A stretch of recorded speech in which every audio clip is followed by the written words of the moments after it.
Uterine fibroids can be uncomfortable and inconvenient for women who have them, but it doesn't have to be that way. There are options. I'm at Raleigh Radiology talking with Dr. Satish Mathan about uterine fibroid embolization. Did I say that right? You did. Okay. That's right. Exactly what is that?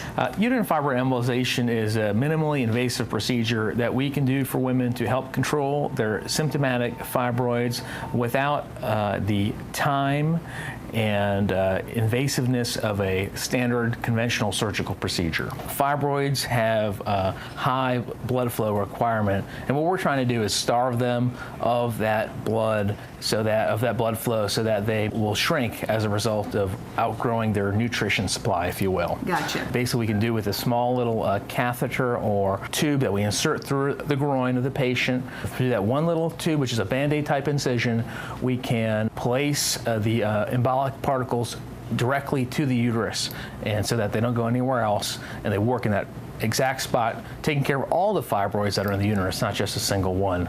All of them are taken care of. So you're not necessarily removing them, you're pretty much starving them so they die. That's right. Starving them, that's exactly right. Starving them so they die and they shrink down over time. It may take 3 to 6 months to completely shrink down to their maximum benefit from the procedure, but most patients feel better when I see them 1 month after the procedure, and in most cases, if not 1 month, by 3 months.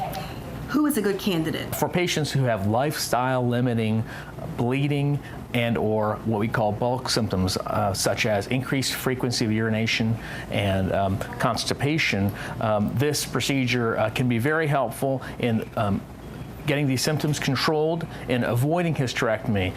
Patients who are within 10 years of menopause, I think, will probably, in all likelihood, not ever need a hysterectomy or a repeat procedure, because they will reach the point where their hormonal stimulation will cease, and then the fibroids will stop growing.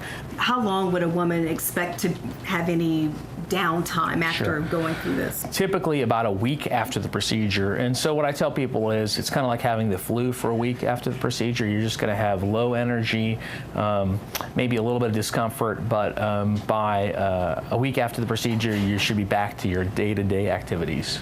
Fantastic. And if anyone has questions or they're experiencing this, should they give you a call, come by the office? Absolutely. If you think you're a candidate for the procedure, have some questions about whether this is right for you, they'll be able to walk you through the process, take care of any hurdles or hoops that you may have to jump to get to see us. Typically, you may need an imaging test if the symptoms fit, and we can do that at the same time as we would do the consultation.